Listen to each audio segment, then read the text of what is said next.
আসসালামু আলাইকুম দর্শক।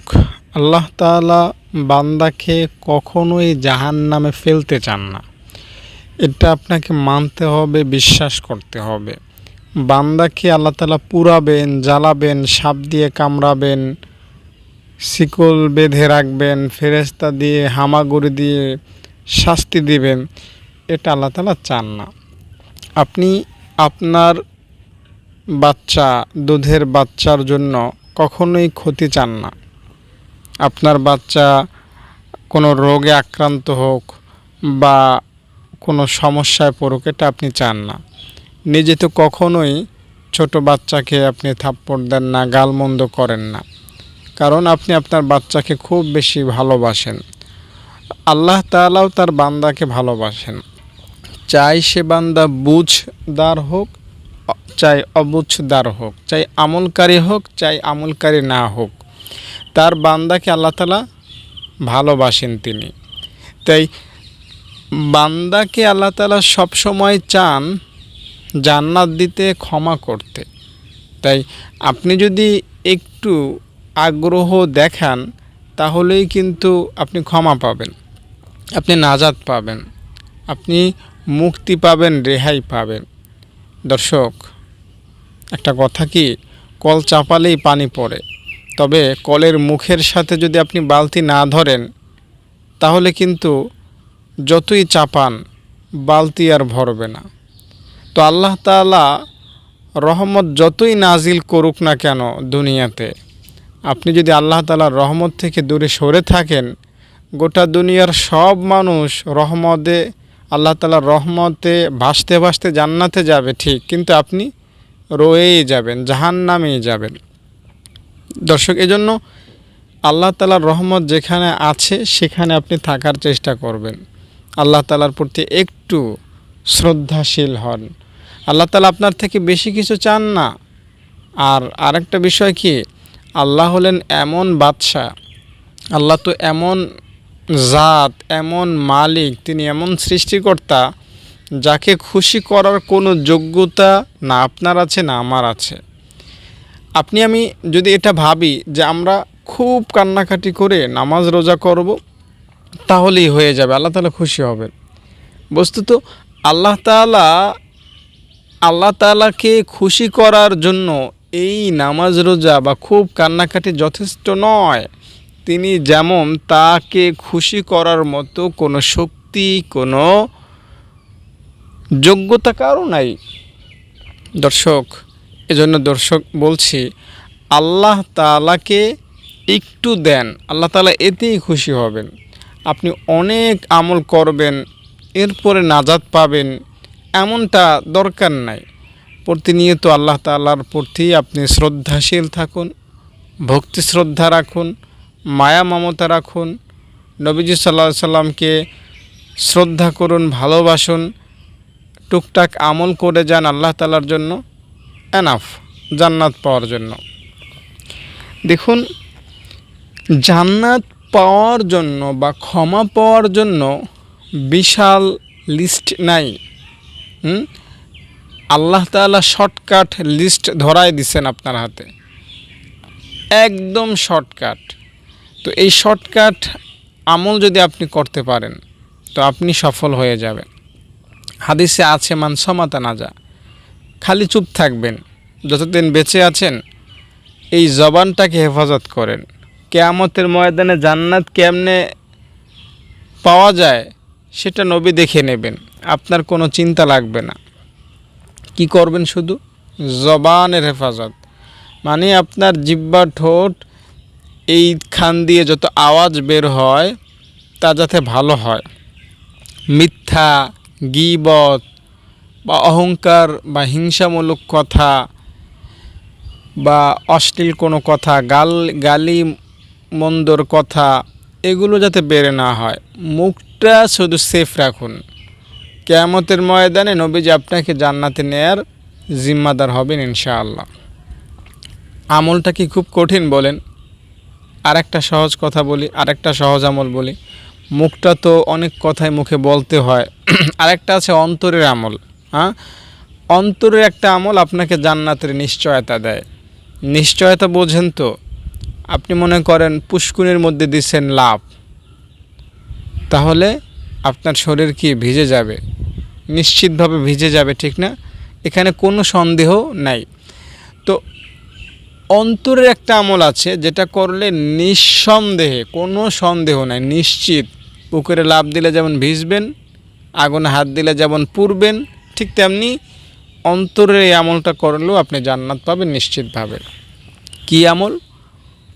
নবীজি বলেছেন অন্তরটা পবিত্র রাখো, অন্তরে কারো প্রতি হিংসাত্মক মনোভাব রাখবা না, কাউকে ক্ষতি করবা এই প্ল্যান প্রোগ্রাম অন্তরে সাজাবা না, অন্তরে কোনো খারাপ চিন্তা ভাবনা আনবা না, অশ্লীলতা অন্তরে আনবা না, অন্তরে গান বাদ্যের কথা স্মরণ করবা না, অন্তরে কারো ক্ষতি সাধন করার চিন্তা ভাবনা করবা না। অন্তরটা ভালো রাখো, অন্তরটা পবিত্র রাখো, অন্তরটা আল্লাহর জন্য সেট করো, ফিট করো, আল্লাহর জন্য কোরবান করো, আল্লাহর জন্য ওয়াকফ করো। শুধু এই অন্তরটা যে ঠিক রাখতে পারবে, আমি আপনাকে হাতে কলমে হাদিসের আলোকে লিখিত গ্যারান্টি দিতে পারবো ইনশাআল্লাহ, কোনো সন্দেহ নাই, চুল পরিমাণ সন্দেহ নাই, যে যার অন্তর ঠিক, অন্তরে যার হিংসা অহংকার দেমাগ আসে না, কাউকে ক্ষতি করার চিন্তা ভাবনা অন্তরে আসে না, এমন অন্তরওয়ালা লোকটা নিঃসন্দেহে জান্নাত প্রাপ্তি হবে, জান্নাত পেয়ে যাবে, তার গুনাহ সব ক্ষমা হয়ে যাবে। এই জন্য মাপ পাওয়ার জন্য আল্লাহ তাআলা বস্তায় বস্তায় আমল করতে আপনাকে চাপ দেন নাই। আল্লাহ বলেছেন তুমি আমার জন্য দুই একটা করো, আমার জন্য তুমি দুই একটা করো, আমি তোমাকে জান্নাত দিয়ে দেব। একজন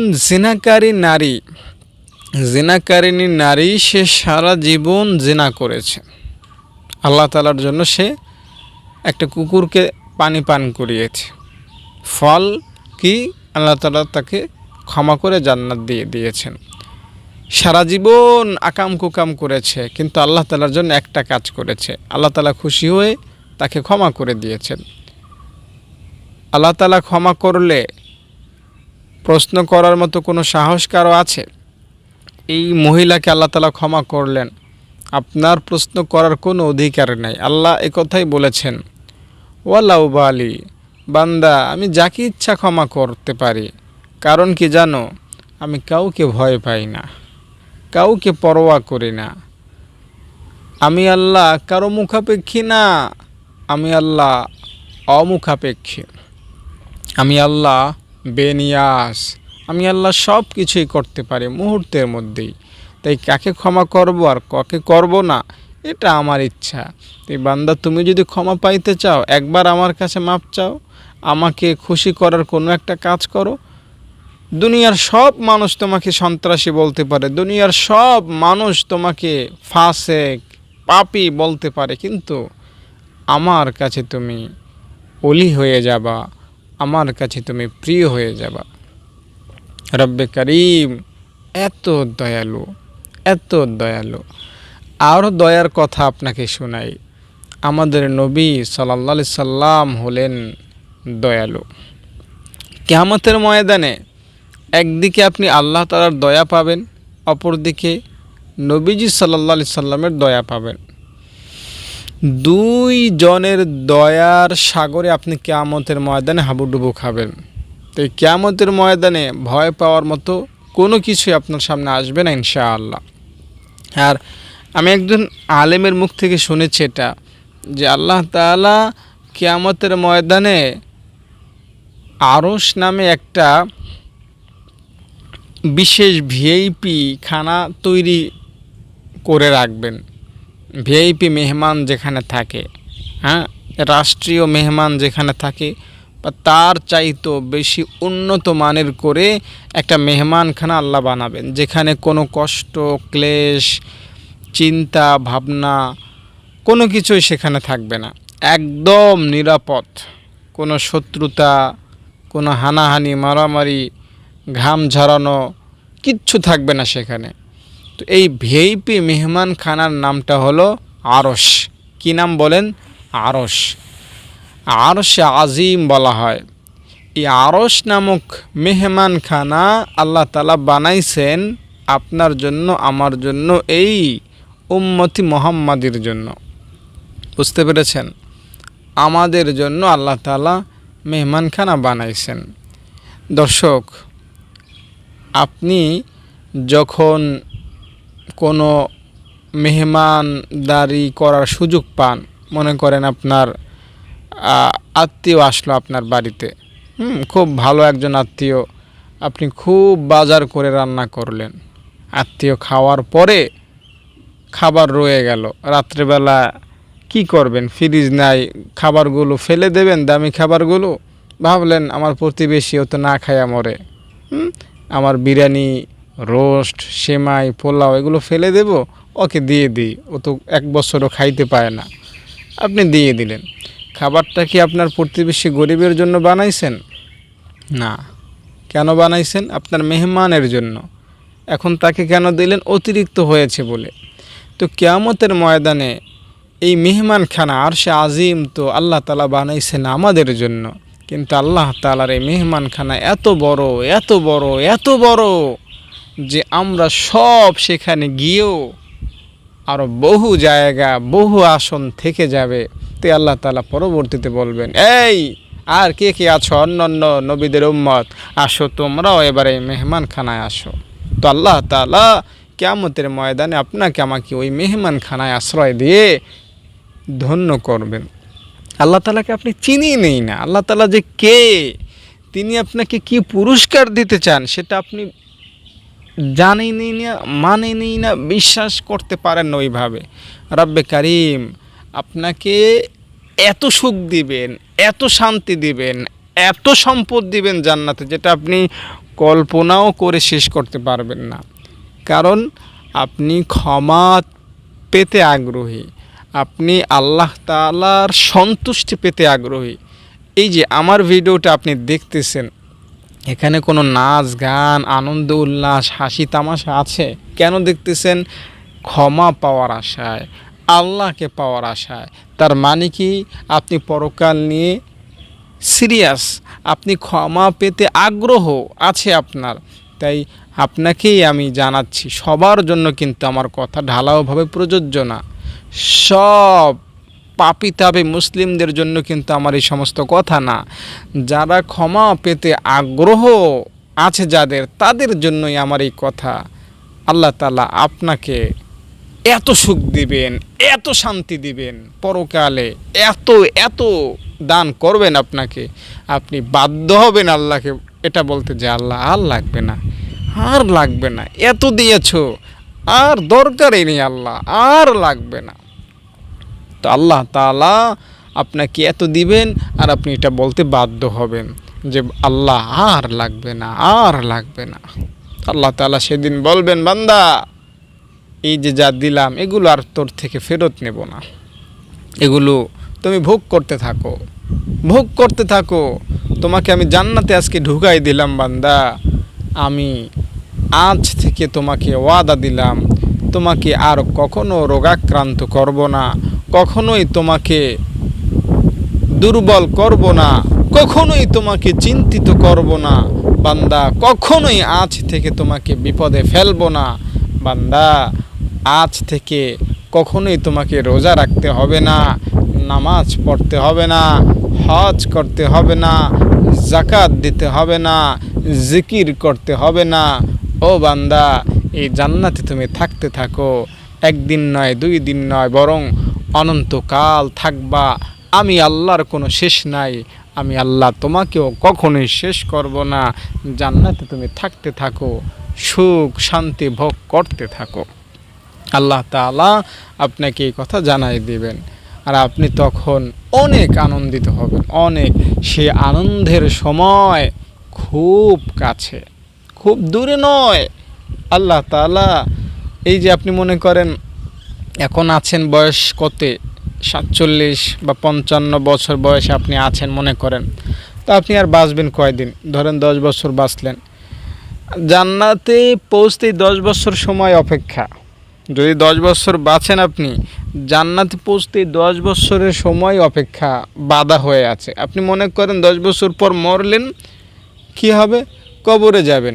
কবরে কবরে কি হবে? একটা ঘুম দেবেন। হাদিসে এসেছে কবরের ঘুমটা আপনি দিবেন 50,000 40,000 বছর কেটে যাবে।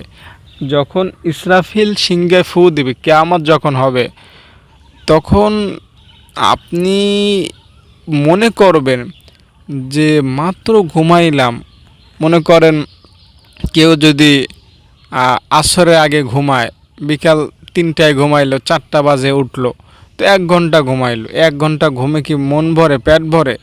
তো কিয়ামতের কবরটা হলো মনে করেন 1 ঘন্টা ঘুমের মতো আপনার মনে হবে, অথচ সময় 40,000 বছর। কবর থেকে 1 ঘন্টা সময়ও ওই রকমও লাগবে না। হাদিসে এসেছে বাসর রাতে বর কনেকে নিয়ে যেমন ঘুম দেয় আরামে, ওরকম আরামের একটা ঘুম দিবেন, কোনো কষ্টই হবে না, একদম কোনো দুর্বলতাই আসবে না। এরপরে আপনি হাঁটতে হাঁটতে কিয়ামতের মাঠে যাবেন, দেখবেন এদিক সেদিক অনেক ভয়াবহতা। আল্লাহ তাআলা আপনাকে টান দিয়ে ওই মেহমানখানায় ভরে দেবেন। সেখানে আপনি আনন্দে থাকবেন আর পান করবেন কাউসারের পানি।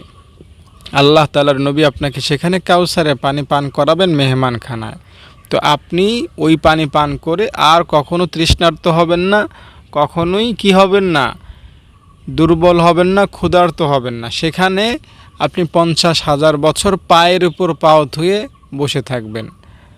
এটা একটি আমি আপনাকে সহজ করে বললাম, মানে আপনার কোনো চিন্তাই হবে না। 50,000 বছর ওই মেহমানখানায় কেমনে চলে যাবে আপনি টেরও পাবেন না। এরপরে আল্লাহ তাআলা আপনাকে বলবেন, যাও বান্দা, এবার তুমি তোমার আসল মেহমানখানা জান্নাতে চলে যাও। তাই আপনি যদি তাওবাকারী হন, ক্ষমা চাওয়ার অভ্যাস গড়তে পারেন, তো আপনার জান্নাতে যাওয়ার পথে অন্তরায় হয়ে আছে দুনিয়ার এই হায়াতটুকু, এই 10-12 বছর। কাজ করা, মসজিদে যাওয়া, সকালে ঘুম থেকে ওঠা, কোরআন পড়া, তাওবা করা, ক্ষমা চাওয়া, রাস্তাঘাটে চললে গুনাহ থেকে নিজেকে বাঁচিয়ে রাখার চেষ্টা করা, এই সমস্ত কষ্ট ক্লেশ চিন্তা ভাবনা 10 বছর জান্নাতে যাওয়ার পথে বাধা হয়ে আছে। মরবেন 1 ঘন্টা কবরে মনে হবে, হাসরের মাঠে মনে হবে যে 2-1 ঘন্টার মামলা, এরপরে জান্নাত 2-3 ঘন্টা মনে হবে মরার পরে জান্নাতে যাওয়ার জন্য।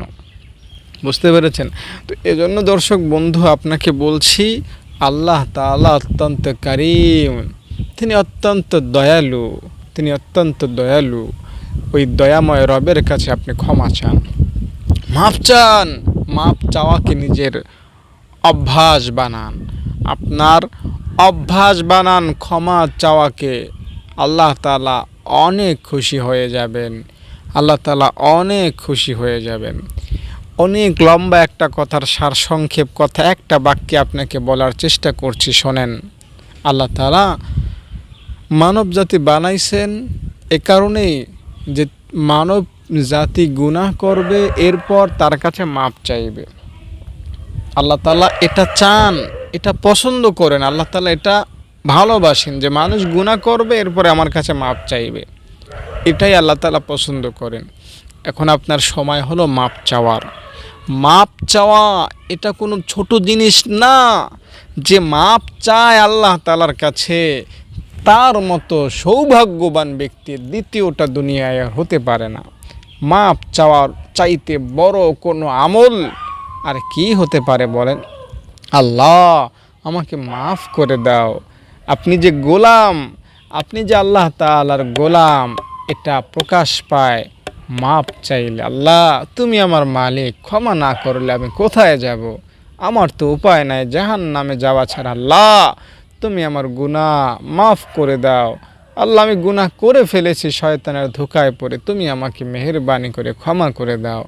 কাকুতি মিনতি অনুনয় বিনয় করে যদি ক্ষমা চাইতে পারেন, রব আপনাকে ক্ষমা করে দেবেন, ক্ষমা করে দেবেন। ক্ষমা পাওয়ার জন্য স্পেশালিস্টি কোনো দোয়া নাই, কোনো আমল নাই, কোনো ওজিফা নাই। ক্ষমা পাওয়ার জন্য আপনার তাওবাই যথেষ্ট। হ্যাঁ, অনেক দোয়া এমন আছে, অনেক দোয়া দুরূদ এমন আছে যেগুলো পড়লে ক্ষমা পাওয়াটা আরও সহজ হয়, তবে এগুলো পড়া শর্ত নয় ক্ষমা পাওয়ার জন্য। আপনি আপনার মতো করে ক্ষমা চাইলো আপনি ক্ষমা পাবেন। আপনি বললেন, আল্লাহ আমি নামাজ এতদিন পড়ি নাই, আমাকে তুমি মাফ করে দাও। আমি জীবনে অনেক জেনা করেছি, আল্লাহ মাফ করে দাও। আয় কারিম, আয় আল্লাহ, আমি জীবনে অনেক সুদ খেয়েছি, সুদি কারবার করেছি, আল্লাহ ভুল করে ফেলেছি, মাফ করে দাও। আয় আল্লাহ, আমি একজন নারী হিসাবে বোরকা পড়তে পারি নাই, রাস্তায় বের হয়েছি পর্দা ছাড়া, ভুল করে ফেলেছি জীবনে, আল্লাহ মাফ চাই, তুমি মাফ করে দাও। আয় আল্লাহ, জীবনে কত হিংসা করলাম আল্লাহ, কত অহংকার করেছি আল্লাহ, কত মিথ্যা বলেছি আল্লাহ, তুমি আমাকে মাফ করে দাও। আপনি বললেন, আল্লাহ আমি রাস্তাঘাটে চলার পথে, বাজারে ঘাটে, শহরে গ্রামে, দেশে বিদেশে চলার পথে শয়তানের ধোঁকায় পড়ে কত ধরনের গুনাহ করে ফেলেছি আল্লাহ, নিজেও তা গণনা করে শেষ করতে পারবো না। আল্লাহ তুমি তো রহিম, মাফ করে দাও আল্লাহ। এভাবে আল্লাহকে বলবেন, আল্লাহ খুশি হবেন, অনেক খুশি হবেন। মনে রাখবেন, আল্লাহ তাআলাকে খুশি করার মহা ঔষধ, মহা মন্ত্র, মহা পদ্ধতি, মহা সূত্র হলো মাপ চাওয়া, মাপ চাওয়া, মাপ চাওয়া, ক্ষমা চাওয়া, ক্ষমা চাওয়া। নবীজি প্রত্যেকটা দিন আল্লাহ তাআলার কাছে 100 বার ক্ষমা চাইতেন, অথচ নবীজির কোনো গুনাহ ছিল না। আমাদেরকে নবীজি শিক্ষা দিচ্ছেন, উম্মত আল্লাহর প্রিয় বান্দা হতে চাইলে মাপ চাও, মাপ চাওয়ার বিকল্প কিছু নাই। উম্মত গুনাহ মুক্ত হতে চাইলে মাপ চাও, উম্মত গুনাহ মুক্ত হতে চাইলে, জান্নাত প্রাপ্তি চাইলে ক্ষমা চাও, মাপ চাও, ইস্তেগফার পড়ো, আল্লাহ তাআলা খুশি হবেন। তাই ক্ষমা চান, মাপ চান, রব অনেক খুশি হবেন, সীমাহীন খুশি হবেন ইনশাআল্লাহ। দর্শক, মাপ পাওয়ার জন্য, ক্ষমা পাওয়ার জন্য হাদিসে অনেক দোয়া, আমল ও জিফার কথা এসেছে, সেগুলো আপনি আদায় করবেন। এখানে আমি একটা কথা আপনাকে যোগ করতে চাই, সেটা হলো অনেকেই অনেক বান্দার হক নষ্ট করেছেন। মনে করেন 20 বছর আগে আপনি একটা জায়গা থেকে চুরি করেছেন, এখন তার কোনো হদিস পাচ্ছেন না কার থেকে চুরি করেছেন। এমন অনেক মামলা অনেকের জীবনে থাকে যে আপনি ছোট বয়সে বা প্রাপ্ত বয়সে আপনি একটা অন্যায় একজনের সাথে করেছিলেন, আপনি একজন মানুষকে একটা গালি দিয়েছেন, কিন্তু সে মরে গেছে না আছে, থাকলে কোথায়, কোন দেশে, কোনো হদিস নাই, কোনো খোঁজ খবর নাই। তো এই ক্ষেত্রে আপনি যদি আল্লাহ তাআলার কাছে মাপ চান খুব ভালোভাবে, তাহলে কিন্তু আল্লাহ আপনাকে মাফ করে দেবেন।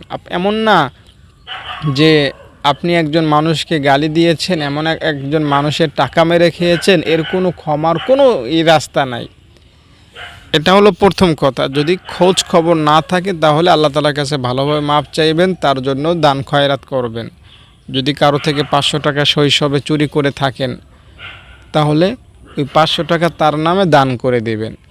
আর একটা পদ্ধতি হলো, যদি তার খোঁজ খবর থাকে, জানা থাকে, তাহলে তার কাছে গিয়ে বলবেন, ভাই আপনার সাথে অনেক দিনের চলাফেরা, আমার ভুল ভ্রান্তি হয়েছে, মাফ করে দিয়েন। 500 টাকা তার থেকে চুরি করেছিলেন, এটা বললে তো নিজেও লজ্জা পাবেন, সেও কষ্ট পাইতে পারে। তো এজন্য সহজ সূত্র হলো, ভাই আপনার সাথে চলাফেরায় তো অনেক বেয়াদবি আমার দ্বারা হয়েছে, হয়তো অনেক ক্ষতি আপনাকে আমি করেছি, তো আমাকে আল্লাহর রাস্তায় মাফ করে দেন। সে যদি হাসি মুখে বলে যান সমস্যা নাই, তাহলেই তো হলো। বুঝতে পেরেছেন? ক্ষমা পাওয়ার একটা সহজ টেকনিক বলে দিলাম, বান্দাদের সাথে অপরাধকৃত গুনাহের ক্ষমা পাওয়ার এটা হলো সহজ সূত্র। বুঝতে পেরেছেন? দেখুন, মোল্লা আলী কারি রহমতুল্লাহি আলাইহি একটা কথা বলেছেন, আল্লাহ তাআলা যখন কোনো গুনাহগার বান্দাকে ক্ষমা করতে চান, এমত অবস্থায় তার উপর জীবন ও সম্পদের দায়ভারজনিত গুনাহ রয়েছে, তখন তার আমলনামা থেকে বিপুল পরিমাণ সওয়াব কেটে নিয়ে পাওনাদার ব্যক্তিকে দান করেন, যা তার ক্ষমা লাভ ও আল্লাহর সন্তুষ্টির কারণ হবে। বুঝতে পেরেছেন? মনে করেন আপনি একজন থেকে 500 টাকা কোনো কারণে তার থেকে নিয়েছেন, দেন নাই বা চুরি করেছেন, তো এই 500 টাকার যেই একটা ঘাটতি সেটা আল্লাহ তাআলা কীভাবে পূরণ করে দিবেন আপনাকে? আপনি যদি খুব বেশি পরিমাণ মাপ চান তাহলে আপনার সোয়াব থেকে 500টা সোয়াব আপনি যার থেকে 500 টাকা নিয়েছেন তাকে দিয়ে দিবেন। বুঝতে পেরেছেন? তো কিয়ামতের ময়দানে সে যদি 500 টাকার বিনিময়ে 500টা সোয়াব পায়, এতেই তো সে অনেক মহা খুশি হয়ে যাবে। তো এখানে আল্লাহ তাআলা আপনাকেও বিপদ থেকে বাঁচাবেন, আর ওই লোকটাকেও 500 নেকি দিয়ে জান্নাতের পথে আগিয়ে রাখবেন। তো এজন্য আপনি যদি খুব বেশি আল্লাহ তাআলাকে ডাকাডাকি করতে পারেন, আল্লাহ তাআলার রোনাজারি করতে পারেন, আল্লাহ আপনাকে মাফ করবেন। দেখুন, একটা ঘটনা আপনাকে শোনাই। ঘটনাটা হলো কিফেল সম্পর্কে। কিফেল প্রতি রাতে এক একটা করে মেয়ের সাথে সময় পাস করত। তো যেই রাতে সে মারা যাবে ওই রাতেও একটা মহিলাকে সে ঘরে নিয়ে এসেছে। তো আল্লাহ তাআলা তাকে ওই রাতেই মৃত্যু দিয়েছেন। সে তওবা করার জন্য একটু সময় পেয়েছে, তওবা করেই মারা গিয়েছে ওই রাতেই। তো এই লোকটা ক্ষমা পেয়েছে, জান্নাত পেয়েছে, এটা গোটা বিশ্ববাসী জানে হাদিসের মাধ্যমে। তো আমার একটা প্রশ্ন হলো, কিফেল জীবনে চলার পথে কত লেনদেন মানুষের সাথে করেছে, কত মানুষকে হয়তো সে কষ্ট দিয়েছে, কারোর সাথে সে তো দেখা করার সুযোগ পায় না, ক্ষমা চাওয়ার সুযোগ পায় না। মৃত্যুর আগে সে তওবা করেছে, মরে গিয়েছে। তো এই লোকটাকে আল্লাহ তাআলা কীভাবে ক্ষমা করলেন, কিভাবে জান্নাত দিলেন? তার সাথে যত লেনদেনকারী আছে সবাইকে আল্লাহ তাআলা খুশি করে দিবেন। আল্লাহ তাআলা কিফেলকে পছন্দ করেছেন, তাই কিফেলের যত মামলা আছে মানুষের সাথে সব কিছুর ওকিল হয়ে যাবেন আল্লাহ তাআলা, সব কিছুর দায়ভার আল্লাহ তাআলা নেবেন। কিফেলকে আল্লাহ তাআলা পরকালে নিরাপদে জান্নাতে পৌঁছাবেন। আরও সহজ করে বলি, বনি ইসরায়েলের একটা লোক ছিল মুসা আলাইহিস সালামের জামানায়। এই লোকটা সমাজের সবচেয়ে নিকৃষ্ট, সবাই তাকে অপছন্দ করত। সে মরেছে, মরার আগে কারোর কাছে সে ক্ষমা চাওয়ার কোনো সুযোগ পায় না। তো আল্লাহ তাআলা বলেছেন, এই লোকটার জানাজায় যারা আসবে তাদেরকেও আমি জান্নাত দেব, ক্ষমা করব। তো মৃত্যুর আগে সে এমনভাবে আল্লাহকে খুশি করে ফেলেছে যে আল্লাহ তাআলা তাকে তো ক্ষমা করেছেন, সে যত মানুষকে ঠকিয়েছে তাদের জন্য আল্লাহ তাআলা যথেষ্ট হয়ে গিয়েছেন। বুঝতে পেরেছেন?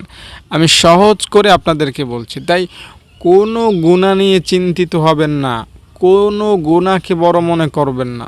হ্যাঁ, সব গুনাহ জাহান্নামে নিতে পারে, তবে আল্লাহ তাআলার রহমতের কাছে কোনো গুনাহই বড় না, কোনো গুনাহই স্থায়ী না। শুধু একটা বার বলবেন আল্লাহ আস্তাগফিরুল্লাহ, একটা বার বলুন লা ইলাহা ইল্লাল্লাহ। গুনাহ যে কোন দরজা দিয়ে ভেঙে যাবে আপনি টেরও পাবেন না। লা ইলাহা ইল্লাল্লাহু ওয়াহদাহু লা শারীকা লাহ, লাহুল মুলকু ওয়া লাহুল হামদু ওয়া হুয়া আলা কুল্লি শাইইন কাদির। এটা হলো গুনাহ মাফের একটা মহা অস্ত্র, মহা দোয়া। এই দোয়াটা পড়লে আপনার গুনাহ মাফ হবে, কোনো সন্দেহ নাই। রব্বে কারীম আপনাকে অনেক বেশি পুরস্কৃত করবেন, আপনাকে দয়া করবেন, আপনার গুনাহগুলোকে তিনি সোয়াব দ্বারা রূপান্তর করে আপনাকে অনেক বেশি সোয়াবের মালিক বানায় দিবেন। তো এই দোয়াটা পড়ুন। দোয়াটা আপনি রাতে ঘুমের আগে পড়তে পারেন, নামাজের পরে সেজদায়, কিংবা আকাশের দিকে তাকিয়ে, কিংবা জায়নামাজে বসে পশ্চিমমুখী হয়ে চোখ বন্ধ করে বুকের কাছে হাত এনে মোনাজাতের মতো করে, মোনাজাত ধরার মতো করে আপনি আল্লাহ তাআলার কাছে দোয়াটা পড়ে কান্নাকাটি করতে পারেন। ক্ষমা পাবেন, অনেক বেশি নাজাত পাবেন ইনশাআল্লাহ, অনেক বেশি আল্লাহ তাআলা খুশি হবেন ইনশাআল্লাহ। দর্শক, অগোছালো কথাগুলো ক্ষমা করে দিবেন। আর যদি ভিডিওটা ভালো লাগে থাকে তাহলে একটা লাইক দিবেন। আর আমার মাদ্রাসার কথা আপনাদেরকে বলছি, আপনারা জানেন আমি একটা মাদ্রাসা আমাদের চরাঞ্চলে দেখাশোনা করি। এখানে ছাত্রী আছে অনেক, তারা কোরআন পড়ে, হাদিস পড়ে, বাংলা অঙ্ক ইংরেজিও পড়ে। তো আমার এই মাদ্রাসাটা হলো আমাদের এই চরাঞ্চলে সবচেয়ে বড় মাদ্রাসা। আর অন্যান্য মহিলা মাদ্রাসাগুলো ওইভাবে ওই রকম না, ছোটোখাটো। তবে আমাদের মাদ্রাসায় অনেক ছাত্রী, 70 জন। এটা কিন্তু চরাঞ্চলের হিসাবে আমি বলছি, হ্যাঁ। শহরে তো অনেক ছাত্রী থাকে, তবে একদম চরাঞ্চলে চতুর্দিকে নদী আমাদের এই মাদ্রাসার। যেখানে গরিব অসহায় ছাত্রীরা পড়াশোনা করেন সম্পূর্ণ ফ্রিতে। তাদের জন্য আপনারা দানের হাত বাড়াবেন। কাছাকাছি যারা আছেন দেখে যাবেন, মাদ্রাসায় এসে দেখে যাবেন। দূর দূরান্তে যারা আছেন আমাকে ফোন করবেন, বিস্তারিত জানতে চাইবেন। ইনশাল্লাহ আপনারা 10 জনে যদি অল্প অল্প দান করেন, ওতেই আমার মাদ্রাসা চলে যাবে, ইনশাল্লাহ এগিয়ে যাবে সামনের দিকে। 1 লক্ষ টাকার উপরে খরচ হয় আমাদের এই মাদ্রাসায়। 3 বেলা খাবার দেয়া হয় ছাত্রীদেরকে, এবং ছাত্রীদেরকে আরও অনেক সুযোগ সুবিধা দেয়া হয়। কারেন্ট বিল নেওয়া হয় না, থাকার বিল নেওয়া হয় না, আরও যত বিল আছে এগুলো নেওয়া হয় না। তো আপনি বুঝতেই পারতেছেন কত টাকা খরচ হয়। তো আপনারা যারা দানশীল আছেন আমার সাথে যোগাযোগ করবেন, এটা অনুরোধ রইল। ভালো থাকেন। আসসালামু আলাইকুম।